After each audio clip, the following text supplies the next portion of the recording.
ക്രിസ്മസിനായി ഒരുങ്ങുമ്പോൾ എന്നും എൻ്റെ മനസ്സിൽ മായാതെ നിൽക്കുന്ന ഒരു കഥയുണ്ട്.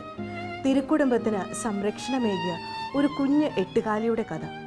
2 വയസ്സിന് താഴെ പ്രായമുള്ള ശിശുക്കളെല്ലാം വധിക്കണമെന്ന് ഹെറോദേസ് രാജാവ് കൽപ്പന പുറപ്പെടുവിച്ചപ്പോൾ പ്രാണരക്ഷാർത്ഥം ഒരു ഗുഹയ്ക്കുള്ളിൽ അഭയം തേടുന്ന തിരുക്കുടുംബം. ഗുഹയ്ക്ക് നേരെ പാഞ്ഞു വരുന്ന സൈന്യത്തെ തിരിച്ചറിയുന്ന ഒരു കുഞ്ഞെട്ടുകാലി തൻ്റെ സർവ്വശക്തിയും എടുത്ത് ഗുഹയുടെ കവാടത്തിൽ വല നെയ്യാൻ തുടങ്ങി. വല നെയ്ത് ഗുഹയുടെ കവാടം മുഴുവൻ എട്ടുകാലി വല കൊണ്ട് നിറഞ്ഞു.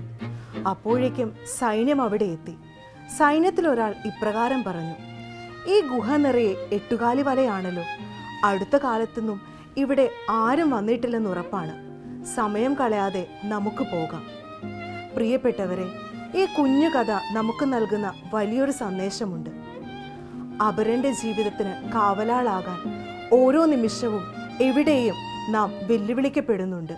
ചെറിയ ചെറിയ കൈത്താങ്ങലുകളാണ് വലിയ ഭാരത്തെ ലഘൂകരിക്കുന്നത്. അതിനാൽ ഈ ക്രിസ്മസ് നാളിൽ ചുറ്റുമുള്ളവരെ പുഞ്ചിരി കൊണ്ട് തലോടാം, സ്നേഹം കൊണ്ട് ചേർത്ത് പിടിക്കാം, സാന്നിധ്യം കൊണ്ട് ബലം പകരാം.